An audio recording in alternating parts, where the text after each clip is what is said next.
नमस्कार, टीवी9 भारतवर्ष के digital platform पर आपका स्वागत है। मैं हूं अनुराधा तंवर। इंग्लैंड और पाकिस्तान के बीच टेस्ट सीरीज चल रही है।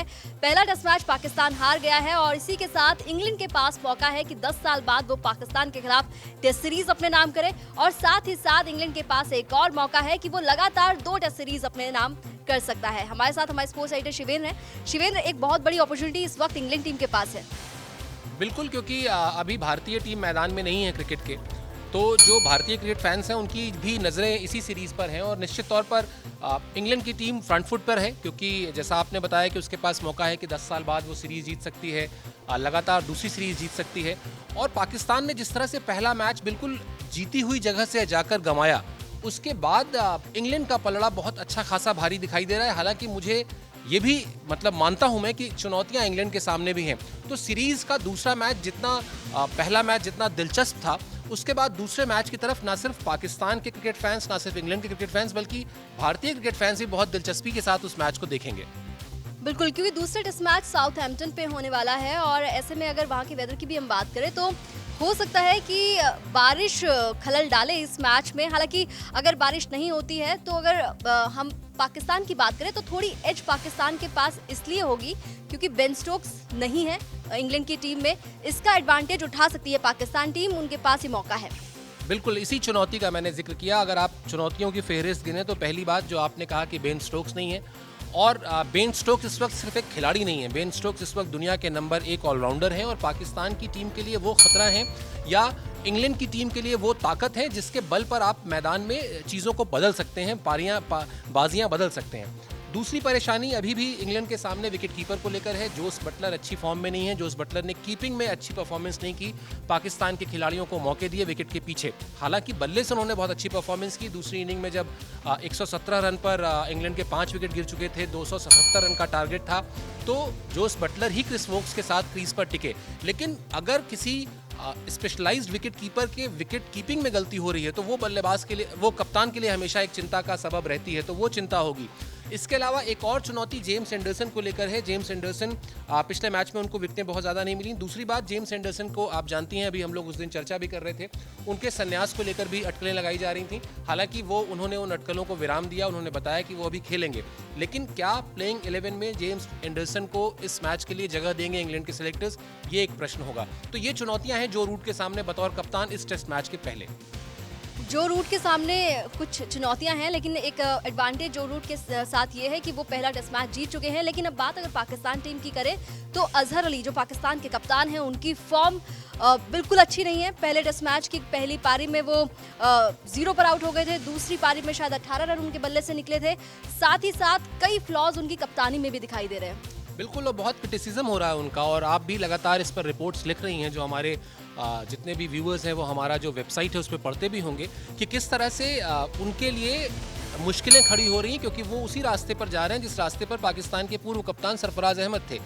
पाकिस्तान में या एशियन क्रिकेट में अगर आप कह लें, मैं सिर्फ इसमें पाकिस्तान को नहीं लूँगा, एशियन क्रिकेट में अगर आप लगातार गलतियाँ करके बतौर कप्तान हार रहे हैं तो बहुत ज़्यादा मौके आपको नहीं दिए जाते अगर आपके पास बहुत अच्छा खासा जीत का रिकॉर्ड ना हो। तो अजहर अली, एक तो रिकॉर्ड्स ऐसे कोई बहुत शानदार नहीं है बतौर कप्तान, और उसके बाद जिस तरह की बल्लेबाजी उनकी रही है वो बहुत चिंता की बात रही है। हालांकि अजहर अली ने इस मैच से पहले कहा भी है कि जब वो कप्तानी करते हैं तो वो सिर्फ कप्तानी के बारे में सोचते हैं, और जब वो बल्लेबाजी करते हैं तब कप्तानी के बारे में नहीं सोचते, एक बल्लेबाज के तौर पर सोचते हैं।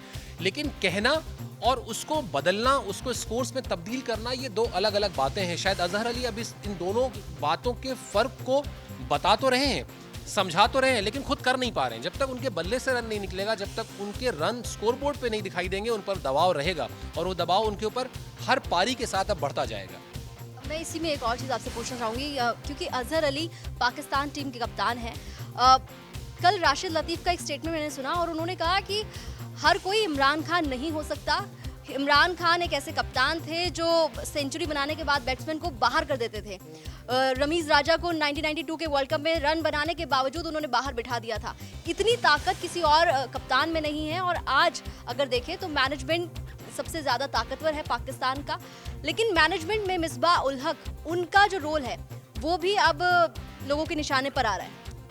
असल में इसकी कहानी है, इसकी कहानी ये है कि पाकिस्तान क्रिकेट में जो क्षेत्रवाद है वो बहुत ज़्यादा है। हमेशा कराची का प्लेयर, लाहौर का प्लेयर, यहाँ का प्लेयर, वहाँ का प्लेयर होता है। इमरान खान को की कप्तानी की तारीफ उनके समकालीन या उनके बाद के खिलाड़ी भी इसलिए करते हैं क्योंकि इमरान खान जब प्लेइंग 11 चुनते थे तो वो कराची, लाहौर, पेशावर, मुल्तान या फैसलाबाद नहीं देखते थे, बल्कि ये देखते थे कि इस मैच में कौन से 11 खिलाड़ी पाकिस्तान को जीत दिला सकते हैं।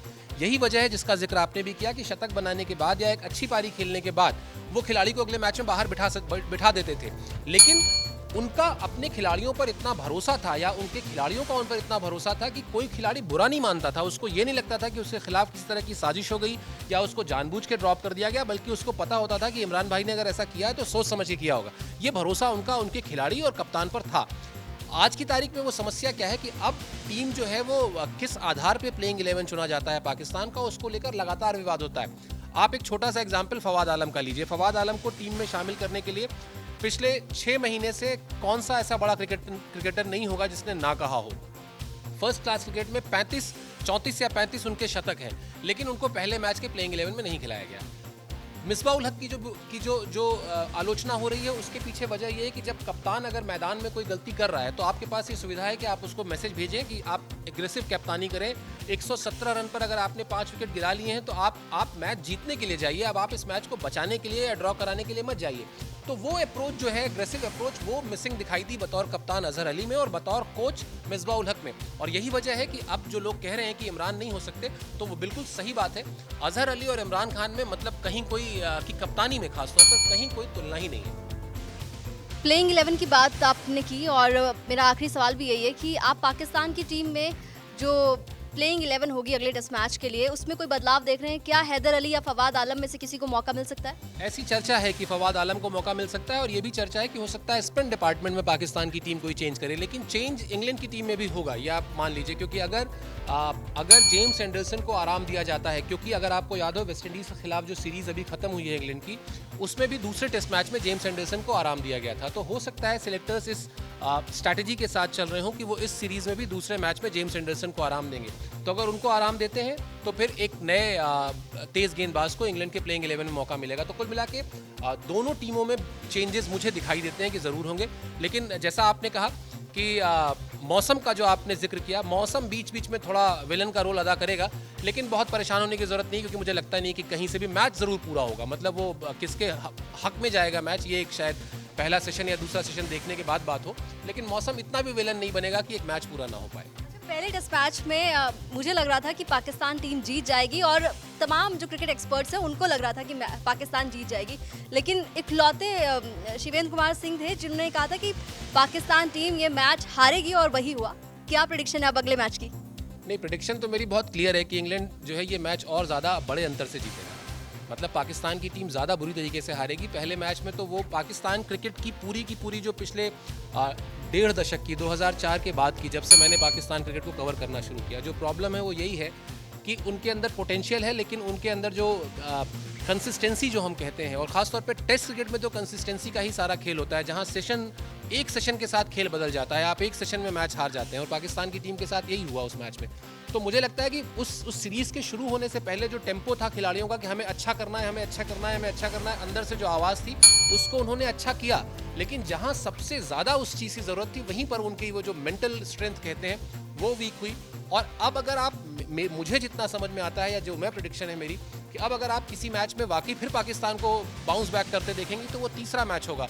हालांकि जीत हार की बात अभी नहीं कर सकते, लेकिन तीसरे मैच में फिर यही पाकिस्तान की टीम इन्हीं खिलाड़ियों के साथ शायद बहुत बेहतर खेलती दिखाई देगी। बिल्कुल देखना होगा कि किस तरह से पाकिस्तान टीम बाउंस बैक करने में कामयाब होती है या फिर इंग्लैंड एक बार फिर से जीत दोहराती है। न्यूज़ टॉप 9 रोज सुबह 7 बजे और शाम 7 बजे सिर्फ TV9 भारतवर्ष पर।